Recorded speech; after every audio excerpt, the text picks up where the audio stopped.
Master, the tempest is raging, the billows are tossing high.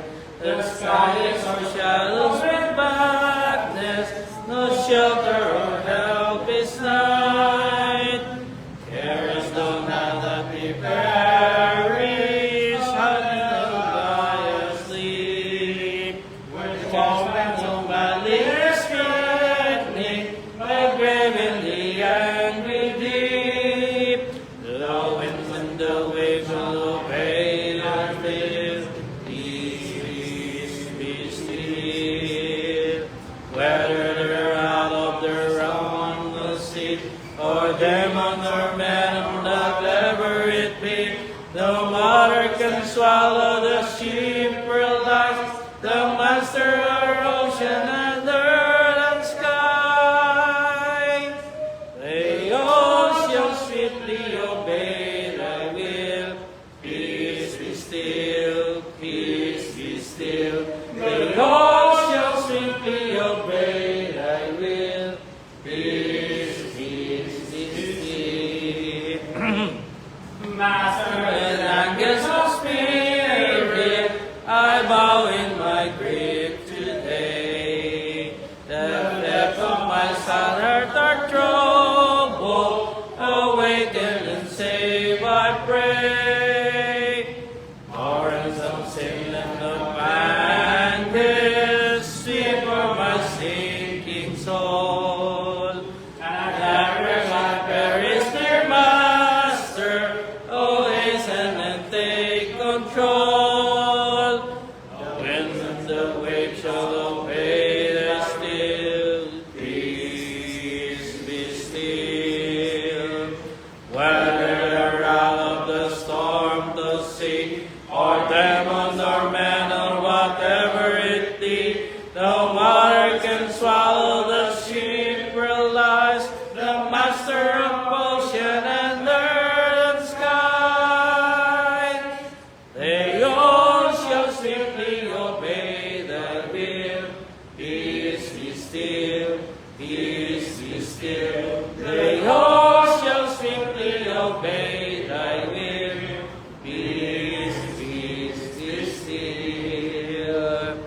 Master, the earth is over, the elements swiftly rest. Sun the calm lake has mirrored, and embedded within my breast. Linger, O blessed Redeemer, leave me alone no more. And with joy I shall make a blessed harbor, and rest on the blissful shore. The winds and the waves shall obey thy will. Peace be still. Whether out of the storm, the sea, or them on the rain, or whatever it be, the water can swallow the sheep realize, the master of ocean and earth and skies. They all shall swiftly obey thy will. Peace be still, peace be still. They all shall swiftly obey thy will. Peace, peace be still.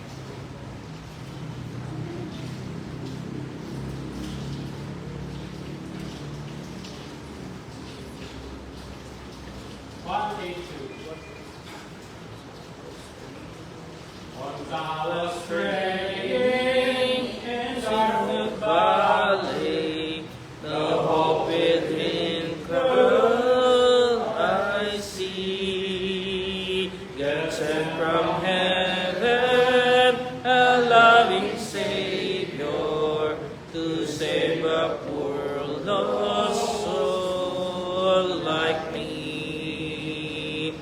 Oh, what a Savior! Oh, hallelujah! His heart was broken on Calvary. His hands were nailed scarred, his heart was riven. He gave his lifeblood for even me. He left the Father with all his riches, with calmness sweet and serene. Came down from heaven and gave his lifeblood to make the vilest sinner clean. Oh, what a Savior! Oh, hallelujah! His heart was broken on Calvary. His hands were nailed scarred, his sight was riven. He gave his lifeblood for even me. Then healing waters I'll soon be crossing. His hand will lead me safe o'er. I join the chorus in that great city and sing up there forevermore.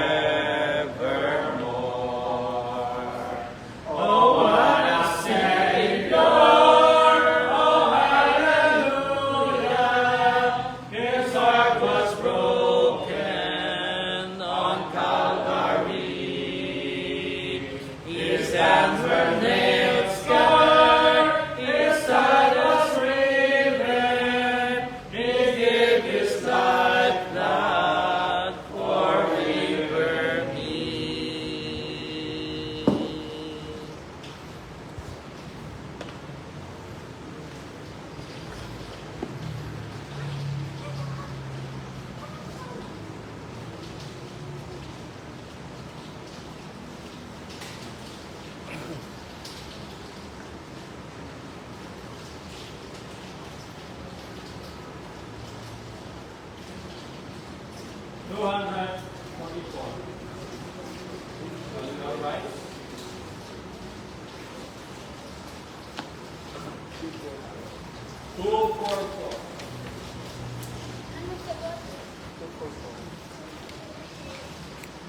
Let's see the first and the fifth. At pagkatapos. Marangay ni Brother Larry. 244. First and fifth. I stand amazed in the presence of Jesus the Nazarene, and wonder how he could love me, a sinner condemned and clean. Oh, how marvelous, how wonderful, and my song shall ever be. Oh, how marvelous, how wonderful is my Savior's love for me. When with a ransom and glory His face I shall see, 'twill be my joy through the ages to sing of His love for me. Oh, how marvelous, how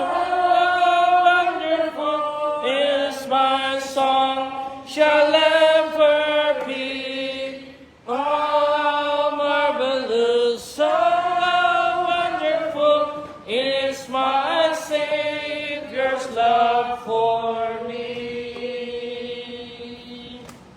Kahit po ay malangin. Dakilang Diyos, ang kanan ng mga pangyarihan sa lahat. Bago po kayo mabaan ang inyong anak na makapit sa oras na ito upang kami ay magsagawa ng pag-aaral sa mga salita. Dalangin namin Ama, ang mga po na siya na sa amin at tumayo kami ang nakatapos na magawa sa mga ito. Nagpapasalamat po kami Ama sa lahat ng mga biyaya at pagpapala na patuloy po pinagdaloob sa mga sa amin sa nagaan ng araw sa aming buhay. Kung paano kami Ama ay ingatan, binigyan ng mga pangangailangan material na higit ang biyaya ng spiritual ay patuloy namin Ama ay patuloy po patuloy sa amin.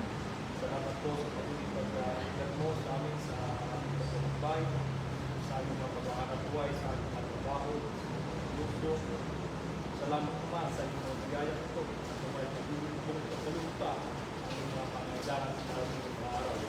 Nadalaman namin sa Lord Ama ang yung aming mga kapatid, yan na nakapalan, nakasama sa Kristo sa pag-aaral ng mga pagkasalita. Isang lang sa mga Ama at naman ginagawa at tumayo po ang bawat isa sa mga kapatid at naway sila ay mas namin sa inyong mga gawain. Kalahin ko po Ama ang kapatid na siya malulula sa pag-aaral ito at pag-aaral ang mga pagkakasanta. Kalahin ko po Ama at bigyan sa pagkakagalan sa binuhan upang may pakailan niya sa amin aming yung masalita na ay susunod ng mga kalooban at sa aming pagkakasama. Pagpalain po ang gawa sa amin at mabay ang buwang mga pulang isipan upang aming matutunan at sa kabuhay amin ang magditamo at matutunan sa linggo. Ang lahat ng patuloy namin sa amin sa iyo Ama sa pamamagitan ng iyong anak si Jesus na ang Panginoon. Amen. Amen.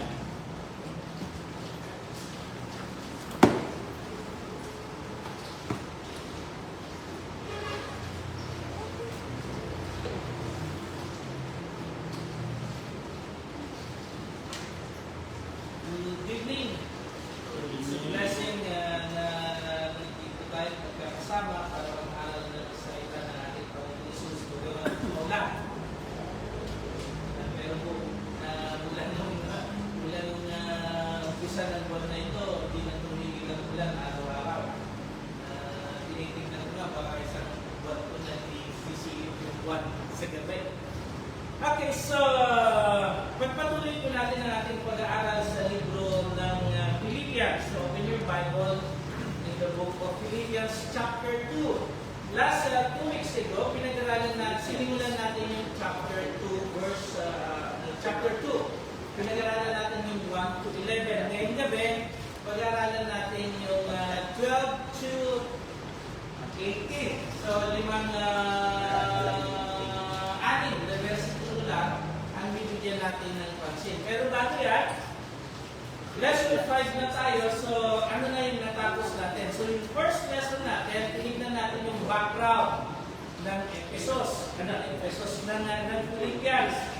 Then yung lesson 2, pinag-aralan natin yung 1 to 11. Ito yung blueprint of Christianity. Naalala niyo pa ano yung blueprint ng isang mature na kongregasyon? Sila ay magkakasamang nangaral, their partnership in the gospel. Patuloy silang lumalago sa kanilang pananampalataya.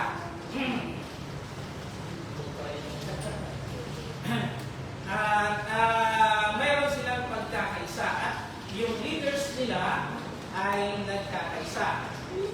Then, yung lesson 3, the advancement of the gospel. Kasi sabi ni Apostol Pablo, kahit siya ay nakakulong, patuloy na a-advance ang Ebanghelyo. Paano? Sa pamamagitan ng mga kapatid, hindi sila tumigil. Then, simulan ng chapter 2, ito yung naging title natin, The Mind of Christ. Let this mind be in you. Ano yung ibig niya sabihin nun? Nalala niyo pa? Nalala niyo kung sinabi niya, let this mind be in you. Anong pinag-aralan natin? Yung mind, it means the character of Christ. Christ. Let this character of Christ be in you. Bagamat siya ay nasa anong Diyos, bagamat siya ay Diyos, hindi niya pinalantan ito, kundi nakikaya siya sa atin. Ipinapakita dito yung attitude ng ating Panginoon Jesus na mapagpakumbaba at sumunod sa kanya, sa utos ng kanyang Ama. Then, lesson 5, work out your own salvation. Yan yung pamagat na pag-uusapan natin. So, ito yung lesson 4 natin. Yung character na ating Panginoon Jesus. Yung He humbled Himself. He took the form of a servant. He became obedient to death. Then died on the cross. Then exalted by the Father. Tinanggal ko yan sa inagamo. Tinanggal pa rin siya. Okay.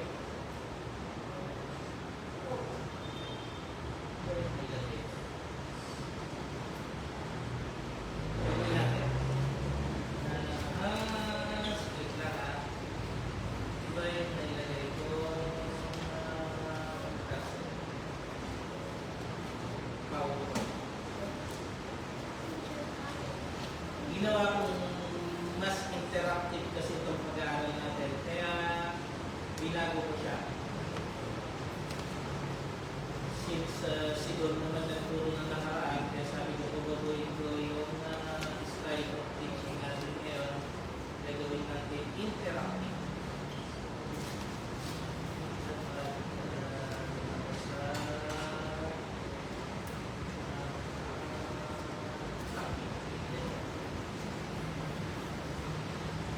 So may mga Q&A tayo. Aning question. Okay.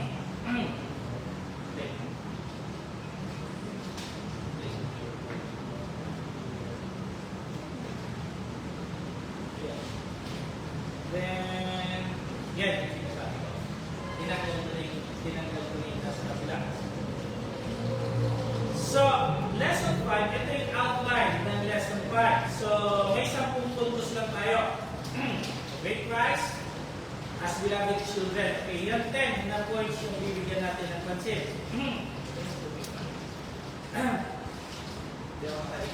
So, number 1. Number 1, sumunod kay Kristo bilang mga minamahalin na anak. Sister Rosemary, pakibasa mo. Verse 12. Therefore, my beloved, as you have always obeyed, not in my presence only, but now much more in my absence. Work out your own salvation with fear and trembling. Okay, so first question. Thank you. First question, sis, sagot ako niya. Why did Paul call them beloved? Bakit sila tinawag ni Pablo ng mga minamahal? Nandun sa taas. Beloved. Therefore, my beloved. Yung therefore ay that's the conclusion of verse 1 to 11. Then, tinawag niya my beloved. Bakit? Ang ano na sila? Kapatid. Okay. Christians. They are Christian. Okay. Another question. Answer. Yeah.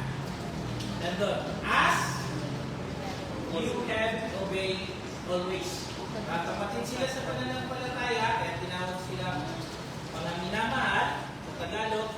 Then, sila ay lagi ang ginamit doon, ano?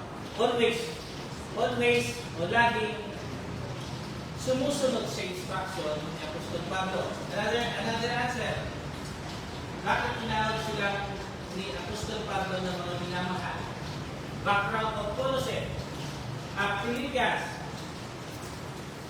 Ang Philippians, even si Apostol Pablo nagpupunta sa kanyang missionary journey, sinusuportahan nila financially.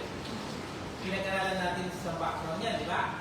Tanging ang Filipos ang nagpapadala ng financial support kay Apostol Pablo sa kanyang pangangaral. Then, another one, of course, bago ka magbigay ng instruction, pag nagbigay ka ng spiritual instruction, bilang isang apostol, anong dapat i-address mo? Brother John, siyempre, may pampalubag loob. Kaya ginamit kayo mga minamahal. Then, itong mga to, they are faithful partners in the gospel. Chapter 1. Chapter 1. Bakit may even si Apostol Pablo ay nasa kulungan, paano na ipalaganap ang Ebanghelyo? Dahil hindi sila tumitigil sa pangaral ng Ebanghelyo. So, natutuwa si Apostol Pablo sa kanila.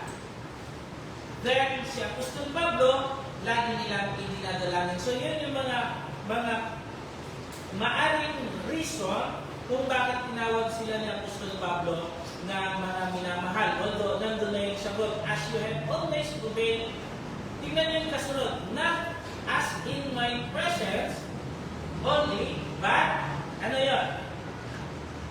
Even I am not with you.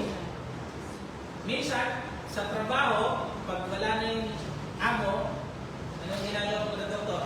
Tulog ka.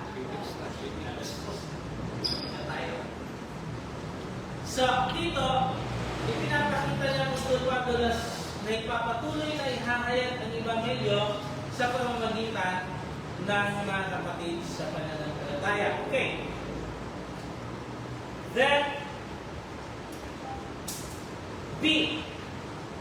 Work out your own salvation. So, ang question dyan, Brad Shelo. Does this verse teach salvation to you and yours? Okay, dahil doon sa word na Sarili. inyong, Sarili. mas gusto mo yung Tagalog, ginamit niya yung hindi kaligtasan, hindi pagkaligtas. Itinuturo ba ng versikulong ito na kailangan natin trabahuin ang ating kaligtasan? Alright, salvation by human works pala. Kailangan natin magtrabaho para maligtas tayo. Hindi. So, ano yung sinasabi ng praise na ito? Work out your own salvation with fear and trembling. So, kay Google, itinet ko, give me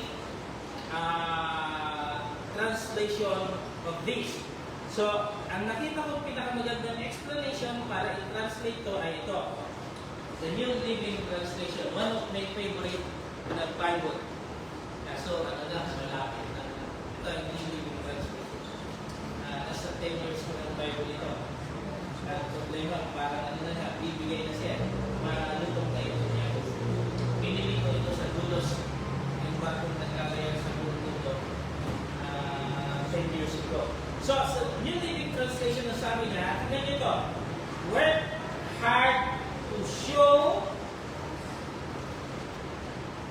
yung result of your salvation.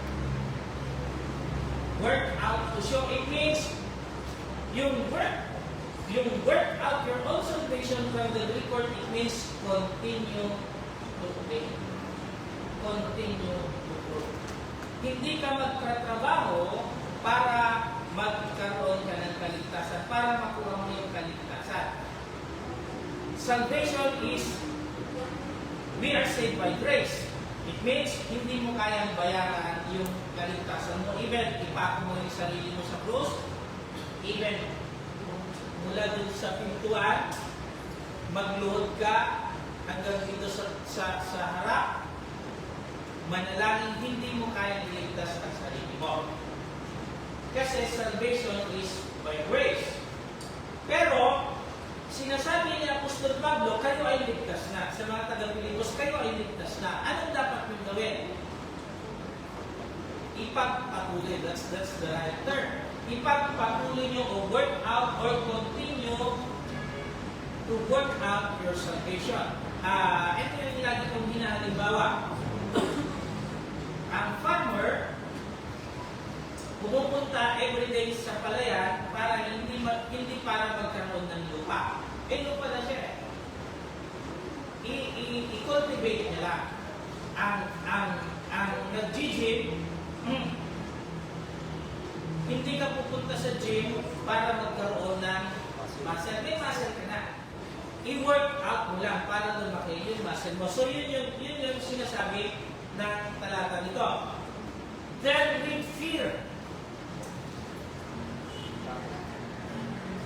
With fear and trembling.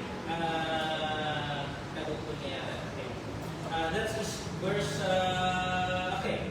So, meron dito. So, magkaiba yung work out at saka work for.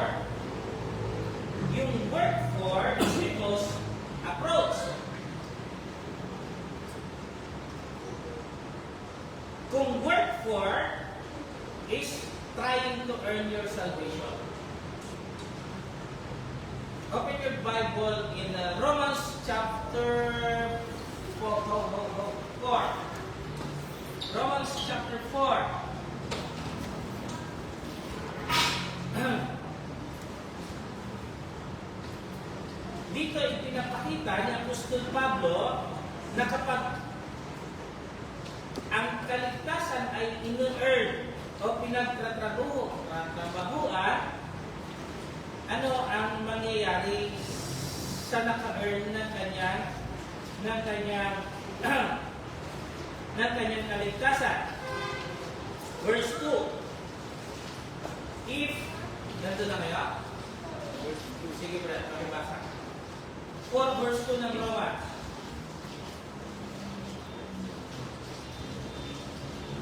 Brad, nandun ka? Sige, pakibasa. Romans 4 verse 2. For if Abraham was justified by works, he has something to boast about, but not before God. Okay. So, kung nag-earn ang kaligtasan, if Abraham justified by work, ano daw ang mangyayari? Something to boast. So, pagpasok natin sa pag namatay tayo ngayon, nakaharap si San Pedro, naghihimas pa ng kanya. Manok, sabi niya. Oh, sino ka? Hey, hindi ka dyan. Pasok ka sa langit. Mayabang ka. Kasi, pinagtrabahuan mo ang iyong kaligtasan. Ngunit, anong sabi niya dun sa kanto?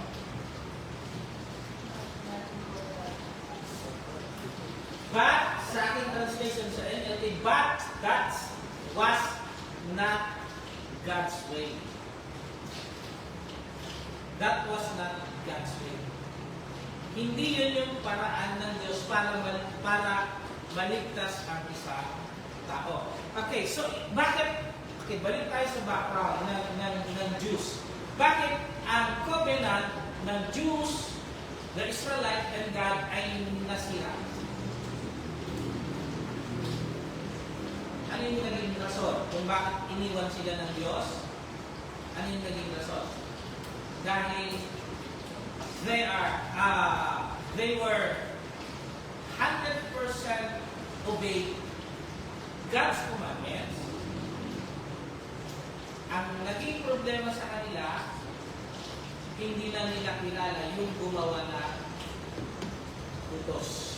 In fact, anong ginawa sa ating Panginoon Jesus? Ipinako sa krus. Sumusunod sila sa batas, pero hindi nila kilala yung gumawa ng batas.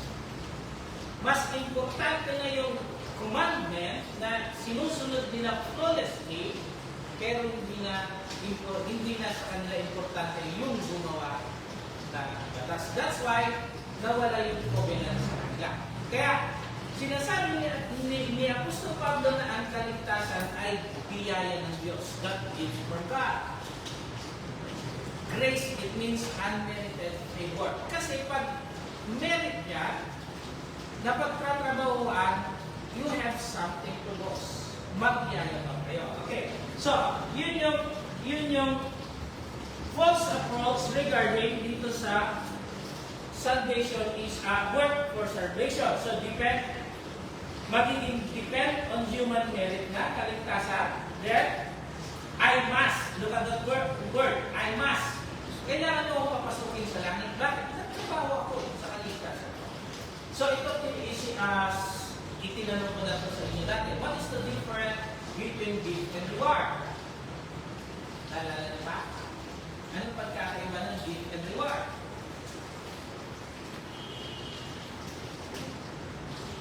Ask. What is the difference between gift and reward? Gift, regalo. Gift at saka reward. Anong pagkakaiba? Hannes, anong pagkakaiba ng gift and reward?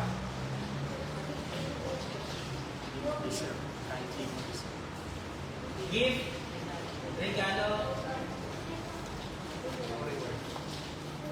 Ang reward may kapalit.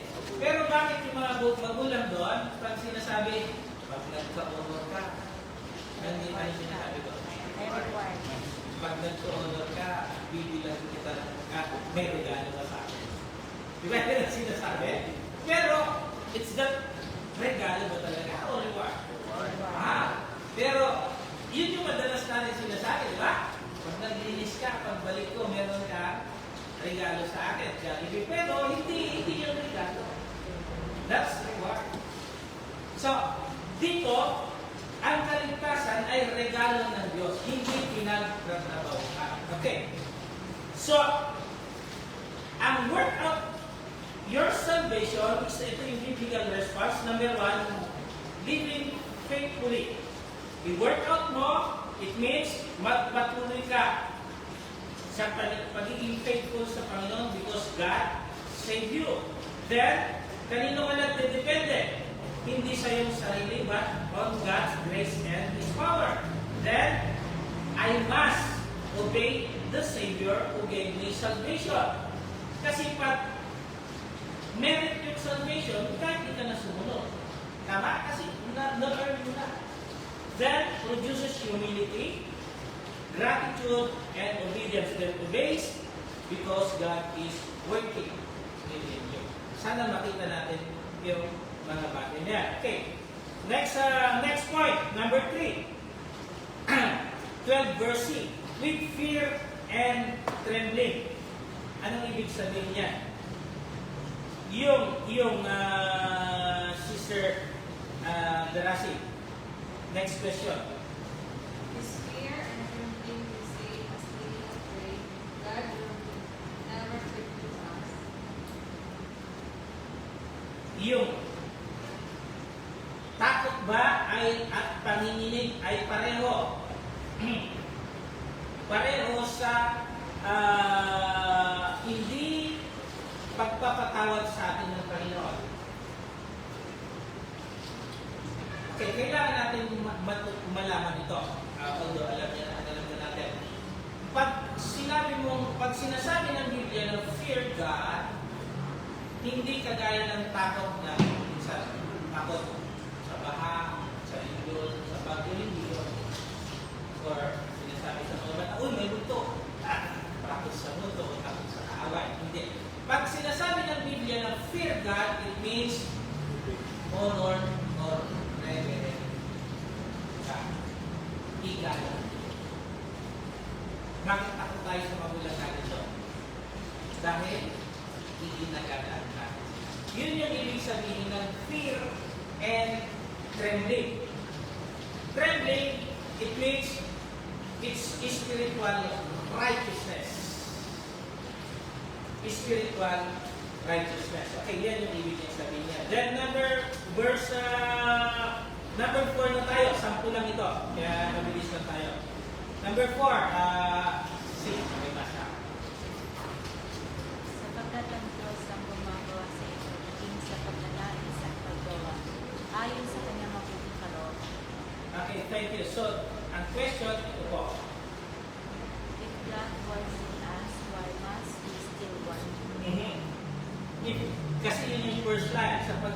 Diyos ang gumagawa sa inyo. Kung ang Diyos ang gumagawa sa atin, bakit pa kailangan natin magtrabaho? Anong ibig sabihin na if God's work in us, why must we still work? Bakit kailangan pa natin gumawa?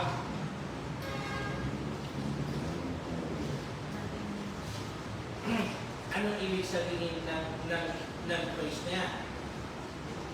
Yung God or ang Diyos ang gumagawa sa inyo, ang ibig niya sabihin ay He provide the Bible to instruct us. Alam ko, nilagay ko yan. Yeah. Yun na dyan. Yeah. God provides strength kasi kung wala siya, nagbibigay ng hangin, nagbibigay ng liwanag. Kasi pag walang sunlight doon, walang vegetation. Anong mangyayari sa mga halaman, sa mga gulay natin? Then, 2 Timothy 3:16, hindi direktang nag-work sa atin. Pero nandiyan na yung media na ibinigay to guide us.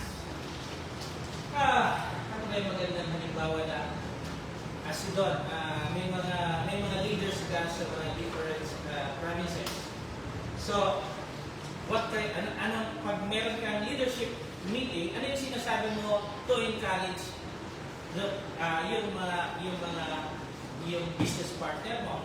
What way mo sila? Sino suporta? Although wala ka dun sa kanilang presence, wala ka sa kanilang Oro, wala ka sa Visayas, wala ka sa Mindanao. Pero, naka-monitor ka naman sa kanila. So, design din dito. Pero paano tayo minomonitor ng ating Panginoon Jesus sa pamamagitan ng kanyang salita? 2 Timothy 3:16, ano ang nagbibigay ng Biblia o ang salita ng Diyos? Kailangan natin memorize ito. 2 Timothy 3:16. Makibasa para sa ating kay sister. Yan. Nandun ka na 3:16. All scripture is inspired by God. Okay, doon muna tayo. All scripture means the Bible, inspired from the Greek word God breathed or hininga o galing sa Diyos. Yan ang ibig sabihin niya. Para saan daw yung salita, yung scripture niya? And is useful to teach us what is true and to make us realize what is wrong in our lives. It corrects us when we are wrong and teaches us to do what is right. Okay, thank you. So, yun. So, God provides instruction. Tuturuan ka kung ano yung tama at sasawayin kapag mali ang ginagawa natin. At ituturo niya sa atin, sa verse 17, kung paano, sige, basahin niyo 17. God uses it to prepare and equip His people to do every good work. Para ang isang Kristiyano ay maging holy. Dahil ang utos ng Diyos, be holy for I am holy. Paano ang tao ay magiging banal sa pamamagitan ng salita ng Diyos? Equip us and, ano sabi niya? Equip us and Prepare and equip us, His people to do every good work. okay, for good works. Okay, that's yun yung instruction. The number 3, God provides opportunity para gumawa ng mabuti. Okay. God provides, the number 4, God provides motivation. The number 5, we must willing to respond through obedience. Okay. Next. Number 5. Sino yung next reader natin? Brandon, pakibasa ako. Philippians 2:13. Sapagkat ang Diyos ang gumagawa sa inyo maging sa pagnanais at sa paggawa ayon sa kanyang mabuting kalooban. So, kadugtong yan. Naka-letter D pala yan. A dapat yun. A, then ito ay B. Yan. So, ganyan yung pag-aaral ng Biblia. Minsan, kailangan mong i-divide yung isang versikulo. Kasi noong unang panahon, nung sinulat ang Biblia, wala naman mga chapter and verse yan. So, yung first part niya, or it is God's work in you.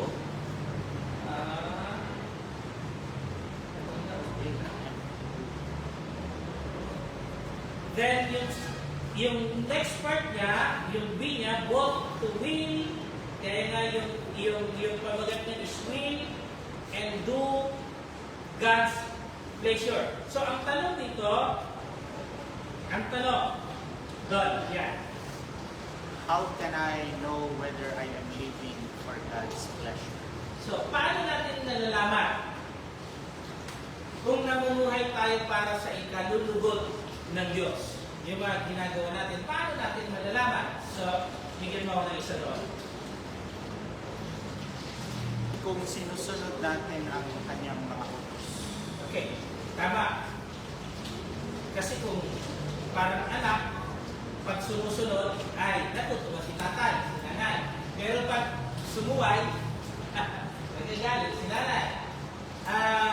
Brad Lloyd, paano malalaman kung nabubuhay tayo sa kalooban ng Diyos? Obedience? Okay. Paano ba? Brad Lloyd, ano sa'yo, Brad?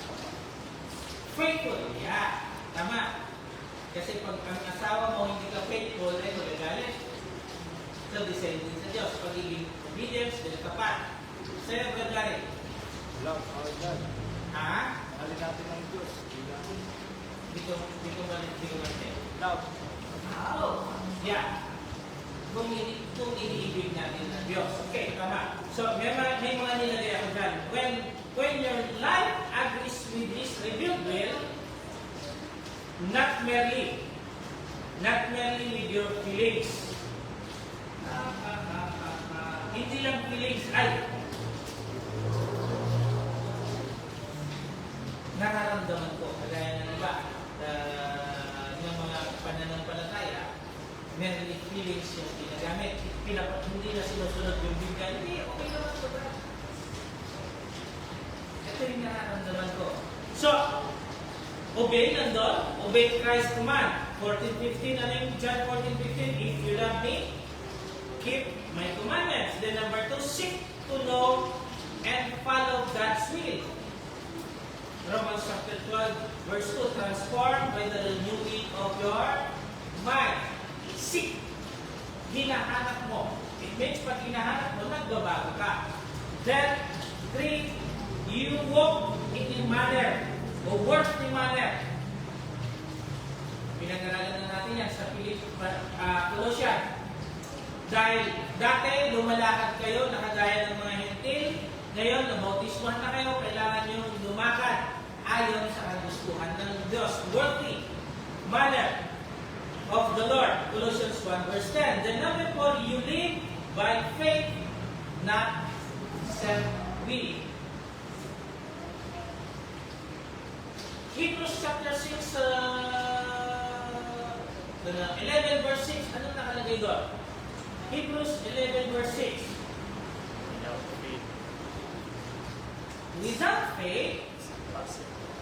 hindi mo it is impossible to please God. Hindi mo ma-please ang Panginoon. Kaya nga dito nakalagay, you live by faith, not self-will. Ngayon yung sarili mong kagustuhan. Then number 5, your life produces Christ-like fruit.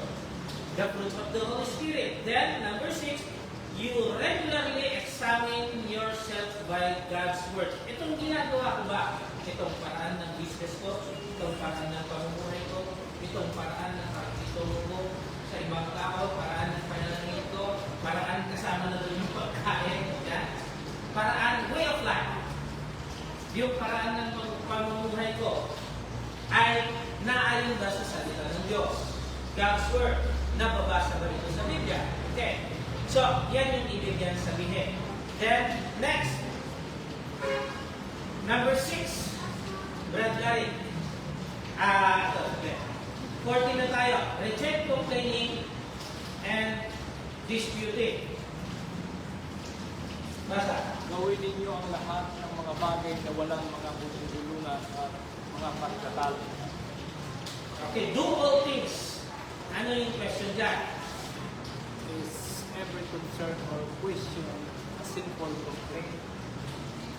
So, ang dapat alalahanin o tanong ba ay isang makasalanan ng reklamo?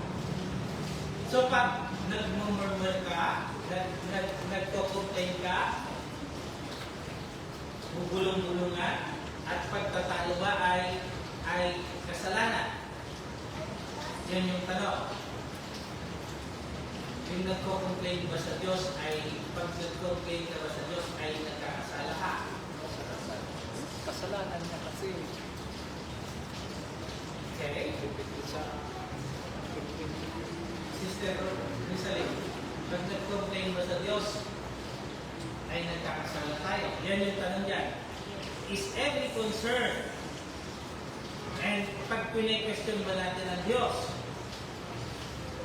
ay nagkakasala tayo. Okay? Yan yung ano. Pero, meron matuwid na complaint. So, hindi lahat ay kasalanan. Okay, ano yung sagot natin dyan? Hindi ko na ilagay. Hindi niya ilagay. Sorry. Kala ko nilagay ito.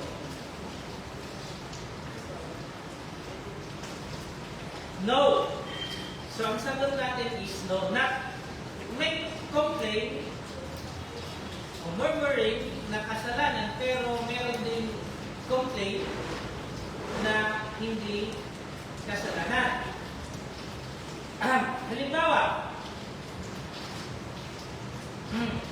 sa Philippians chapter 4 verse 6, ang sinasabi ng Philippians 4:6, in everything by prayer and supplication, let your request be made known to God. So yung request mo ay ipaalam mo sa Diyos. So wag mo lang i-murmur, wag ka lang magbubulungan, wag mo lang ibulong sa Diyos, kundi i-make known, ipaalam mo. Ipaalam mo. Another one, James chapter 1 verse 6. Anong sinasabi doon? If anyone lacks of wisdom, let him ask. Ask. The keyword there, ask. So it means, kausapin mo kayo. So, hindi lahat ng bulong-bulungan o question ay kasalanan. Depende kasi yun kung ano yung nasa puso. Kung pinay-question mo yung kapangyarihan ng Diyos, that's a sin. That's a sin. Marami pa. Pag nagre-rebelde ka, yun yung kasalanan. Pero pag hindi naman rebelde, magtatanong ka sa Diyos, it's okay. Then, number 7, Sister Crisali, 15 na tayo, 15:8. May 3 verses pa tayo. Upang kayo'y maging walang kapigtasan at mga walang malay. Mga anak ng Diyos na walang buhay sa gitna ng isang iko at masamang salita. Ang ganda ng tanong na ito. Can a Christian, ang isa bang Kristiyano ay magiging blameless even nakakagawa siya ng mistakes? Ano ba, Doktor?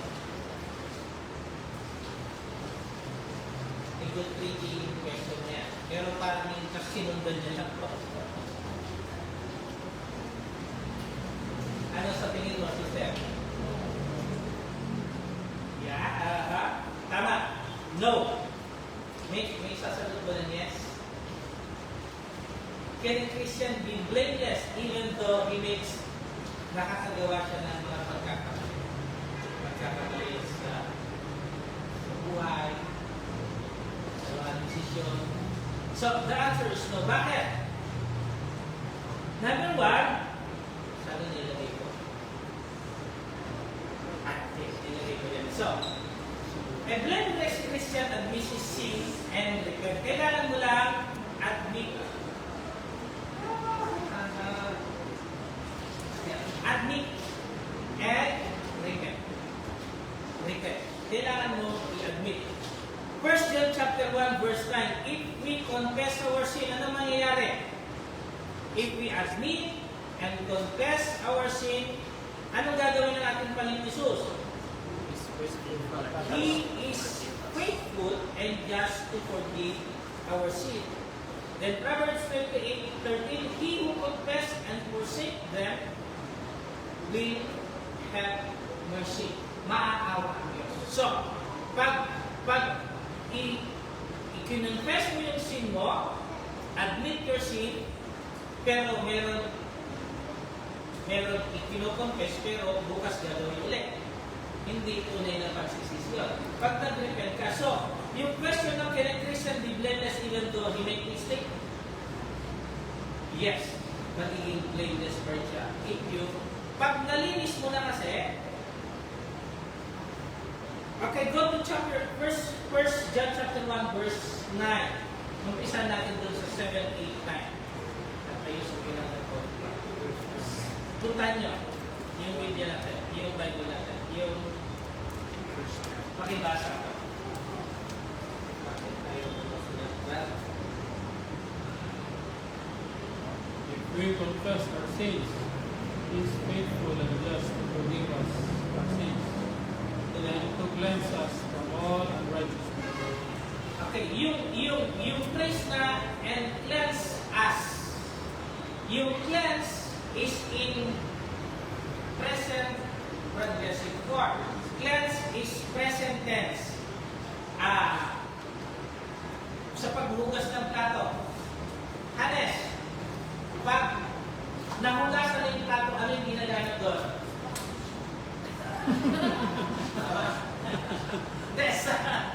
Sa drama. Di ba? Nahugasan, naghuhugas, huhugasan. Cleanses, cleansing, and clean. Ano ang ginagamit doon pag nahugasan na? Past tense, present tense, or future tense?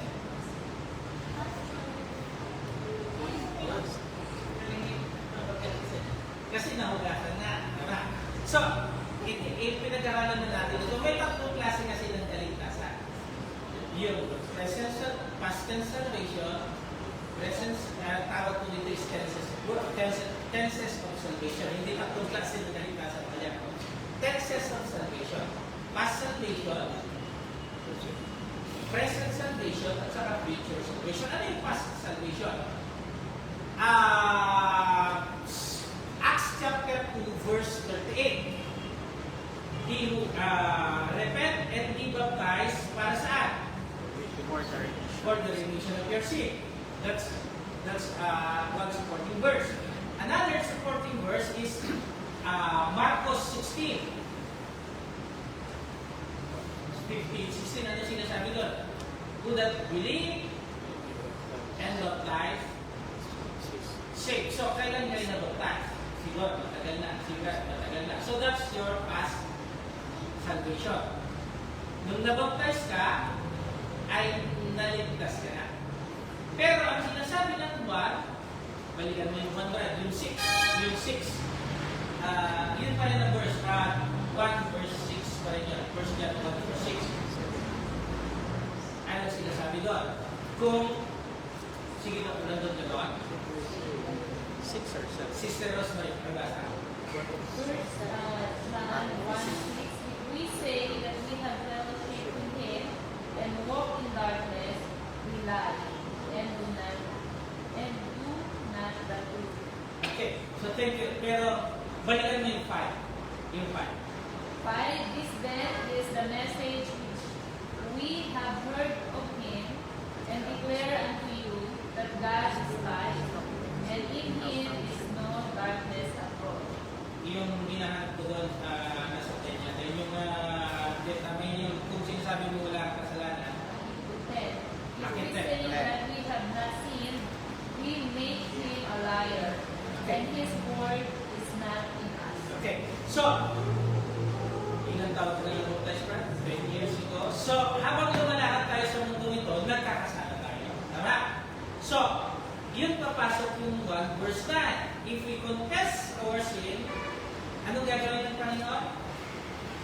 sa Tagalog.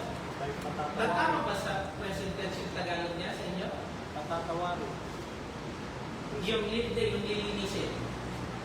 Anong nakalagay sa Tagalog niya? Verse 7. Ngunit kung tayo yung nagsisilakad sa liwanag, nagaya niya ang nasa liwanag, ay may pakikisama tayo sa Diyos. Hindi, yung nililinis lang, yung princess. At nililinis tayo ng dugo ni Jesus. So, nililinis. So, if we confess, it means magsisi ka, lilinisin niya yung kasalanan. Yung nililinis, that's present salvation. Pero, may pinaka-importante. Ginagamit natin lagi doon yung Revelation 2 verse 10. That's future salvation. Ano kailangan natin gawin? Magkapa hanggang kasi, okay, nilinis kita, hindi ka naman na naging faithful pagkatapos. Okay? That's the future salvation. So, hanggang wakas. Hanggang wakas. So, dito, sinasagot natin ng tanong, can a Christian be blameless even though he makes mistake? Oo, basta. Anong kailangan niya gawin? Admit his sin and repent. Okay. Forward tayo. 9 na question. Nasa gitna nila yung lumiliwanag kayong tulad sa mga ilaw ng sanlibutan. So, ang question, Brother Doctor, kaya na yan. How can a Christian shine without becoming mayabang? Paano tayo liliwanag sa mundo ito na hindi nagyayabang?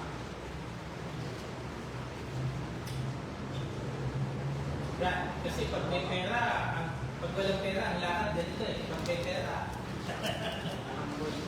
Oo, tama. Pagiging humble. Hannes, paano lumakad o magliwanag sa mga klase, sa guro, na hindi nagyayabang, na hindi mayabang? Okay, share the gospel, tama. Humble, pagkumbaba, ibahagi ang Ebanghelyo, at ipamuhay. Okay? Si As, paano hindi maging mayabang sa kaklase? Kapitbahay. Ha? Ilagay ko ba yan? Oh, yeah. So, we give glory to God, not ourselves. It means credit all to God. The same with preaching. Kapag ang preacher ay makilala, yung galing ng preacher natin, it means hindi si Kristo ang nakilala. So, kailangan mong baguhin yung style of preaching mo. Every time you stand in the pulpit, hindi ikaw yung nakilala, kundi yung message. Pero kung yung preacher, yung in-expound niya maigi yung sarili niya, it means hindi mo nagawa yung tungkulin mo. Every time you stand in the pulpit, i-less mo yung sarili mo, i-uplift mo yung message ng ating Panginoon Jesus. That's a good speaker. Pero may mga speaker kasi na talagang binabrag yung galing, yung status ng lupa, yung pinag-aralan, tapos yung trabaho, pinapakilala yung trabaho, ilan yung nabagtaan, ilan yung malaking sandara. So, wala na, sablay na. Sablay na. Kasi dito, we give glory to God, not ourselves. Ang sabi ng Apostol Pablo, pag nag-prepare siya, hindi ang kanyang sarili ang nakakilala, kundi ang cross na ating Panginoon. So, the same with the preaching. So, sa mga preachers natin, every time we stand in the pulpit, ibabaw mo yung sarili mo, itaas mo ang Ebanghelyo. Number 2, our good words should lead people to honor the Father. Then, we serve with humility, nandun yung pagpapakumbaba, not, look at this, not self-promotion. Huwag mong i-promote yung sarili mo, kundi yung ibang ito. Okay, last, meron pa isa. Hold fast, that is verse 69. Balik tayo kay Brad. Hello. Na pinanghahawakang mahigpit ang salita ng buhay upang sa araw ni Kristo ay may pagmalaki na hindi ako tumakbo ng walang kabuluhan ni nagpagalman ng walang kabuluhan. Why must we hold fast and also hold forth the gospel? Bakit kailangan nating panghawakan ng mahigpit ang salita ng buhay o Ebanghelyo? Bakit? Brad. Dahil dito nakasalala yung ating salita. Okay? Yung simon ka, di ba, Brad? Yung anchor. Sino yung anchor na sinasabi ng Biblia? Ang Diyos. So, yung barko, Brad, pag dinakabit sa anchor, ano mangyayari? Mapadpad ko sa alisan. So, yun yung sinasabi nito. Kailangan mong hawakan na maigi yung anchor, which is Christ, the gospel. Kailangan mo ginamit niya yung hold fast the word of life para hindi tayo mapadpad kung saan-saan. So, we must hold fast the gospel so that remain faithful. By which also you are saved if you hold fast the word. Corinthians 15 verse 1 and 2. We must hold forth the gospel so that remain faithful and lost people can hear the message. So pag napakinggan mo, ibahagi mo yun sa iba. Para yung mga na hindi nakahawak sa salita ng Diyos, hindi nakakaalam ng Ebanghelyo ay maligtas din. Kaya nga magliwanag doon sa verse 14, tama? Nasa verse 15 tayo. In verse 14 kanina, magliwanag kayo. Pero hindi ka magliliwanag kung hindi mo hahawakan yung salita ng buhay o yung Ebanghelyo. Okay, thank you. The last, sa wakas, tapos na, kami ni Astrid na. Rejoice in sacrificial service, Brother. Yes, and if I am being poured out as a drink offering on the sacrifice and service of your faith, I am glad and rejoice with you all. For the same reason, you also be glad and rejoice with me. How can a Christian rejoice when serving the Lord is difficult? Ito yung question ng marami. Paano makapaglingkod na nagadala kung ang daming problema? Ito ang magsasabi. Problema sa pamilya ko, problema ako sa asawa ko, problema ako sa trabaho ko. Pero ako yung background. Bakit naisulat ni Pablo na magalak kayo? Ang keyword, ilan beses na nabanggit yung salitang rejoice? Or yung salitang magsaya kayo sa Biblia? Sa Pilipinas? Lesson 1 yun. Ilang beses? Nandun pa kaya? Pati ako nakalimutan. 11 times. 11 times. Rejoice, be glad, and then say again, rejoice. Ang theme kasi ng Philippians is about happiness. Pero paano mo sasabihin na maggalak kayo kung ikaw nakakulong? Diba, ang hirap gawin nun, ba? Nakakulong ka. Pero sasabihin mo sa mga susulatan mo, magalak kayo kasi nakulong ako. Hindi. Sinasabi ng Gusto Pablo, magalak kayo dahil ang sabi niya dito, I am being poured out as a drink offering on the sacrifice and service of sa inyo, dahil sa inyo, of your faith. I am glad and rejoice for the same reason. At ganun din dapat kayo. Magalak din kayo. Magalak din kayo. So, paano tayo nilagay ko yan? Yeah. So, number one, we rejoice because Christ is worthy. Philippians 1:21. For to me, to live is Christ and to die is gain. Nasa Philippians dito. Makulong man ako, it's okay. Dahil kay Kristo, that's gain. So pag marami kang trials sa buhay, difficult, ang ginamit natin ng question yun, difficult dahil sa iyong pananampalataya, magalak ka. Kasi meron naman reward. Meron naman reward. Then number two, we rejoice because God sees. Look at that. Doon, ang hirap pumunta ngayon dito. Maulan. Baha. Traffic pa. Kaya gasolina na. Sacrifice. Pero, ang sinasabi dito, no faithful service for Christ is unnoticed or wasted or hindi binibilang ng Diyos. Nakikita niya lahat yung sacrifice. Okay, kuya? Nato tayo 8:30 ngayon. So, your labor is not in vain in the Lord. Corinthians 15:58. Lagi nyo nasa isip yan. Every time you spend time, money, energy sa pagseservi sa Diyos, ano yung sinabi ng Biblia doon? Mag-ipon kayo ng kayamanan sa langit. So every time you sacrifices your money, your time, your energy, nagsisavings ka doon sa langit. Yun yung sinasabi dito na binibilang ng Diyos. Kung ilan ng Panginoon, no, nagsisaving ka sa langit. Okay.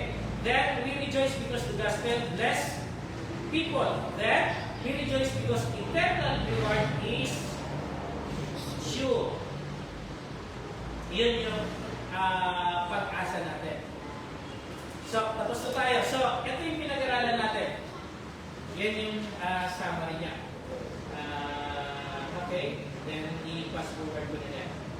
So, pagtatapos, 12 to 18, tinuturo sa atin na kailangan natin not work for but work out your salvation through active obedience. Active hindi lang basta pagsunod, kundi active. Then trust God's work within you. Nagtatrabaho ka, pero ang Diyos ay gumagawa din sa inyo, sa atin. Then serve with fear and trembling. Fear, ano uli yung ibig sabihin ng fear? With reverence. Then, reject complaining and division. Then, live as blameless children of God and shine as a light. And last, hold fast and hold forth the word of life. Meron ko pala isa, rejoice in sacrifice service. Okay, so, yan yung mga keyword. Work out, shine out, and hold out. Hindi hold up, hold out. Yan yung itinuturo sa atin ng Philippians chapter 2, verse 12 to 18. Work out your salvation, shine as a light in the world, and holding fast the word. So, Christ humbled himself and obeyed the Father unto death. Let us obey Christ. Obey Christ, trust God's strength, shine for the word, and rejoice in the Lord's word. Any question? Sa pinag-aralan natin bago tayo magsara ng kapatid, or additional insight. Next week, sa loobin ng Panginoon, pwede patuloy na yung pag-aralan ito. Libro ng Philippians. Question? Scott, do you have a question? Ano yung natutunan ko yan? Ano lang? Si Hannes, ano natutunan mo yan?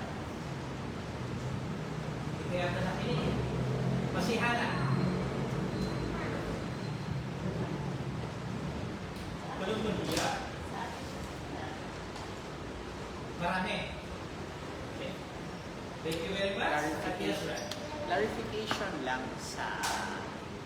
although hindi siya yung main point ng topic, pero for clarification lang. Yes, sir.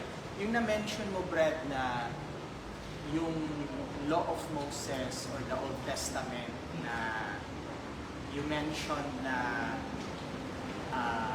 sinunod ng Israel, pero hindi lang nila nakilala ang gumawa. Ibig sabihin, sinunod nila yung Law of Moses, pero pinalitan siya dahil hindi na nila nakilala ang Diyos. Kasi sa Jeremiah 31, yun yung prophecy. Sabi ni Prophet Jeremiah na God will make a new law or a new covenant. Basahin ko, brada. Jeremiah 31, simula sa verse 31. Behold, the days are coming, says the Lord, when I will make a new covenant with the house of Israel and with the house of Judah, not according to the covenant that I made with their fathers in the day that I took them by the hand to lead them out of the land of Egypt, my covenant which they broke, though I was a husband to them, says the Lord. So, Sinira nila. sinira. So, thank you, Don. So, since ginamit ko yung Romans chapter 5 verse 2 kanina, punta tayo pa rin sa Romans chapter 1 verse 17. No, 2. Tama. 1 verse 17. Tama. They broke, hindi lang nila broke, but ano pa yung kanilang ginawa? 2:17. Indeed, you are called a Jew and rest on the law and make your boast in God. Talon ka sa 23. You who make your boast in the law, do you dishonor God through breaking the law? Okay, so may dalawang keyword dyan. Yung NLT ginagamit ko, no? You who call yourself Jews are relying on God's law and you boast about your special relationship with Him. Nagyabang sila. Alam nila yung law, they're relying on the law. But, ano nangyari? Nag-boast sila. Yung 23, you are so proud of knowing the law, but you dishonor God. So, yun yung nangyari. So, since nire-relate natin kanina yung grace, that salvation is unmerited favor, we are saved by grace. Itong mga to, nagre-realize sila sa law,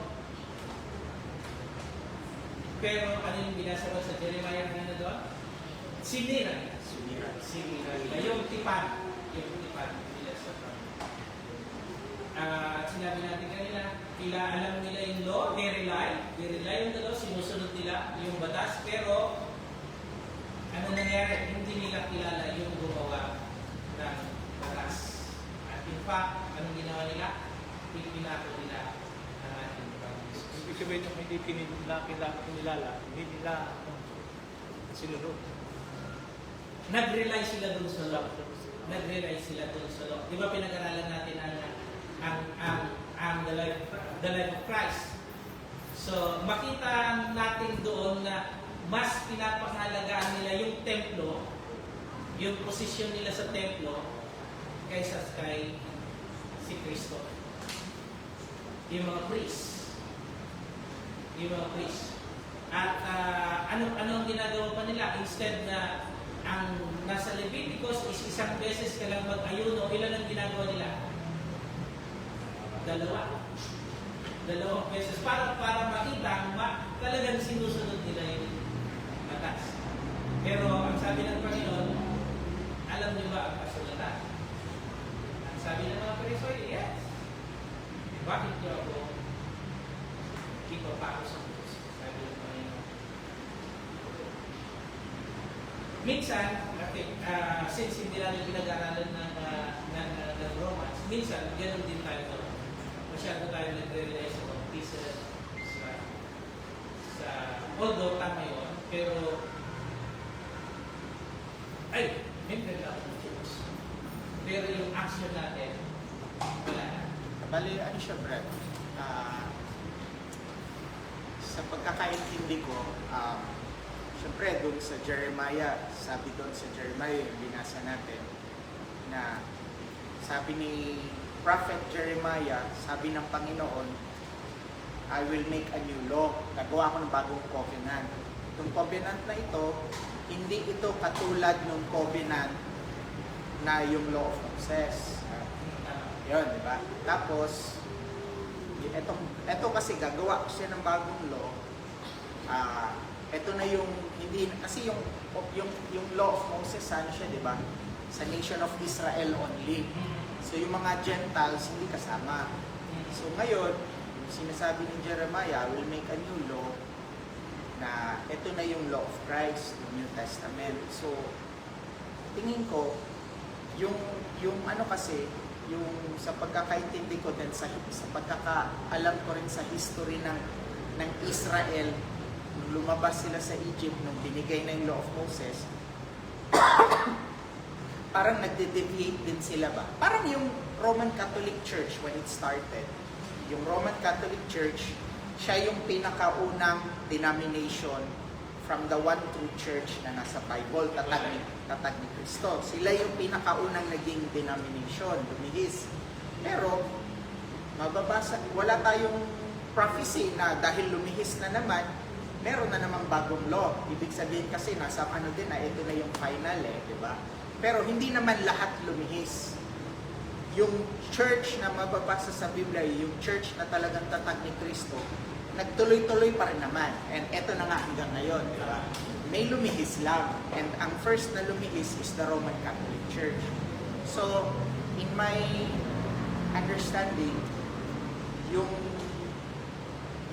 Israel, yung sa Old Testament, dahil, syempre, di ba, they were, yung merong high priest, no? Meron yung mga hanggang naging mga Pharisees. So, dahan-dahan din silang lumihis. Yun yung pagkakaintindi ko doon na lumihis din sila. So, in a way, doon naman sa atin as Christian, doon sa, yun din kaya maganda yung lesson na tama yung sinabi mo na hindi tayo natatapos sa baptism. So, I appreciate yung sinabi mo na yung 3 tenses, magandang ano yun, way of teaching na yung hindi tayo, yung kaligtasan natin, kailangan hindi rin tayo lilihis, kumbaga hanggang katapusan ng buhay natin, the judgment day na hindi after baptism, ligtas na tayo, pero kailangan na continue tayo until the end, until mamatay tayo or habang buhay tayo, judgment day, kailangan hindi tayo lilihis kasi we can lose the salvation. Pwede mawala. Kaya yung sa ano yun? 2 John, 1 John ba yun? 2 John 9, yung binasa natin kanina na it's present tense. Kasi pwede mawala yung kaligtasan natin. Kasi sabi niya doon, if you walk in the light, it means kung susunod tayo, light, Christ is like the light. Diba? Kung patuloy tayong lumakad kay Kristo, we have fellowship with Him. It means meron tayong pakikisama. But, ang sabi niya doon, contrast niya, if we walk in the darkness, ano mangyayari?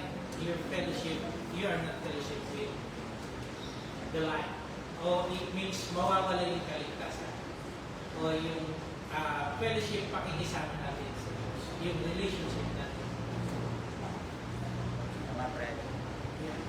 Tsaka yung sa verse 8, emphasize ko lang yung 1 John 1:8.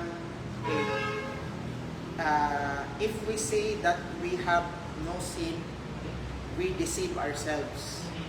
So, napansin ko, Brad, yung the way it was written, if we say Diba ang author si John, sabi niya, if we say, kasama siya, if we say that we have no sin, ibig sabihin lang nun na alam ng Panginoon na kahit alam natin naging makasalanan tayo, we obey the gospel in baptism, alam ng Panginoon na may tendency pa rin tayong magkasala ulit. Kaya ginawa ito ng Panginoon na isulat ito sa Biblia, ano yung gagawin natin kung Christian ka na at magkasala ka muli, yun na yung confess and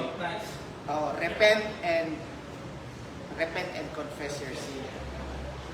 Hindi na mag-baptize. Hindi na baptize. Okay, hahaba tayo. Sa bagay naman tayo nag-start. Thank you very much sa pagpatuloy natin ito at natutuwa tayo sa verse study at marami tayo natutunan.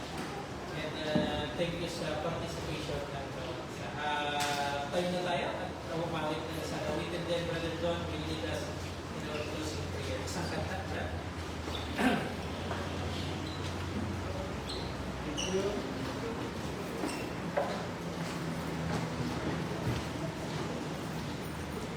So then we will sing hymn number 595,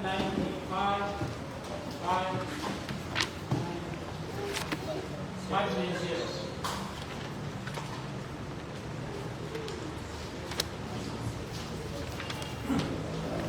Pagkatapos, mamatayin si Brother John sa closing prayer. 590. When our prayers for thee I sight, when the moment comes, when I shall lay my armor by and dwell in peace at home. Where work till Jesus come, will work, will work, Jesus come, will work, till Jesus comes and will make gathered home.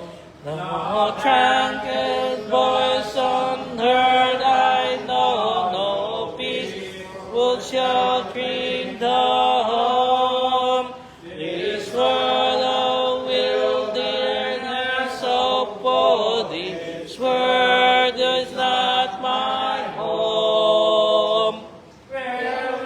Will work till Jesus come, will work till Jesus come, will work till Jesus comes and will be gathered home. So that once my Savior's side, the more my steps shall roam. With him I'll break the chilling tide and reach my heavenly home. Will work till Jesus comes, will work till Jesus comes, will work till Jesus comes and will be gathered home.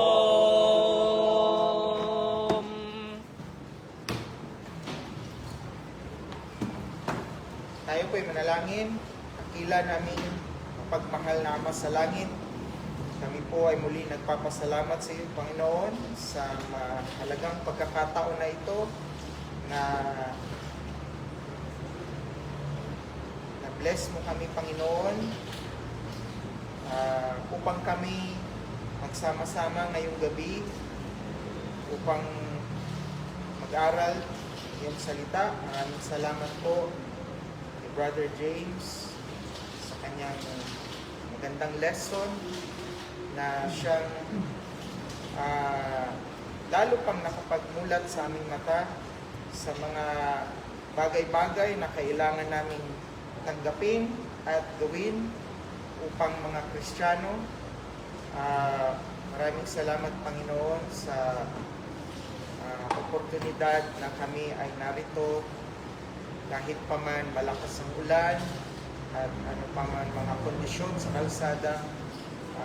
Nagpapasalamat kami, Panginoon, at napag-aralan namin ang Book of Philippians. Maraming salamat din at na-preserve mo ang iyong mga banal na salita hanggang sa aming henerasyon, at kami naniniwala na ito'y mape-preserve mo hanggang sa mga generations to come.